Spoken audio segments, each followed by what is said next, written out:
Okay, so today's chat will be on the mechanistic nature of a non-judgment and how that can help facilitate healing, either directly or indirectly.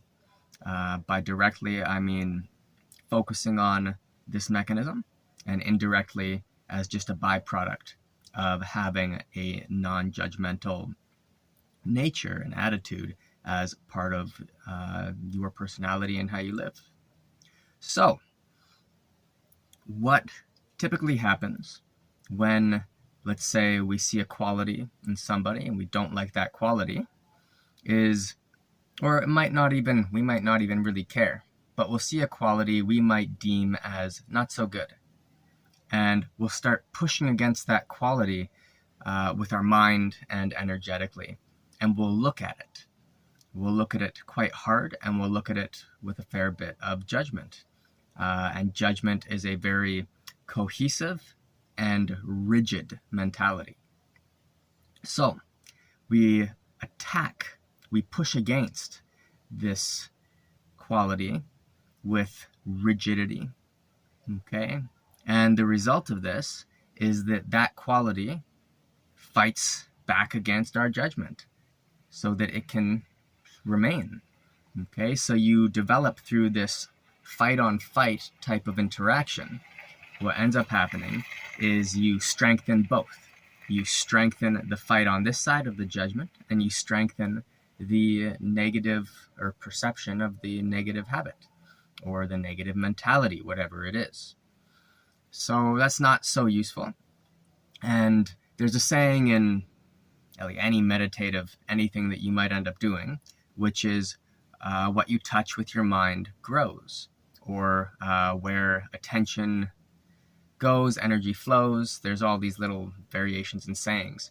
The point is, you'll notice if you start doing even a little bit of meditation, that what you pay attention to with the mind, that quality will start to grow, whatever it is. You have a passing thought, just the hint of an idea, you touch it with the mind, all this energy rushes in, and suddenly that passing thought, that little thing, becomes a whole story, this big, big thing. So we want to be very careful and choiceful with what we touch with our mind, what we pay attention to. If we only pay attention to the qualities that we don't like in a person, then that's what we'll end up feeding. So what we can use is, through the application of stepping back, we can touch, just touch that quality in somebody, whatever that quality is, with our awareness, acknowledge its existence, and as soon as we acknowledge the existence of that, we allow it to spread out into a greater space of the person's best potential that we can possibly imagine. And what this ends up doing is it creates almost like letting the air out of a tire effect, or releasing the air from a balloon.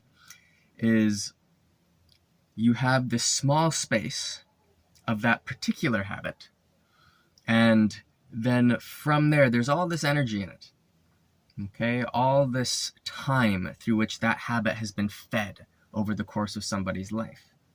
And instead of looking at that person as this little tiny thing, this little aspect of how their nervous system and their personality and their ego relates, you see that tiny thing as part of a bigger thing. The bigger thing being that best possible potential that you can fathom. And the result is that little thing, that potential negative habit, whatever it is, it starts to dissolve. The pressure starts to be let out. So you end up diminishing the essentially the PSI of the negative habit into the bigger space of their greatest potential. And so some people do this very naturally, and they're those types of people who maybe somebody has an issue where in their mind they're always talking about how they're overweight, and that's all they can think about is how they're overweight. And they hang out with somebody who sees that it's there, they're not blind to it, but they don't see the individual as fat. They see them as their best possible potential. So this allows for so much room for growth and change. And because it allows for space to change, change occurs, right? And you can, I'm sure, come up with hundreds of your own examples of these little quirks that we have. And it's a really useful little trick for healing. And it basically works off the principle of taking a big amount of energy that's stuck in a small space and dissolving that energy out into a bigger space.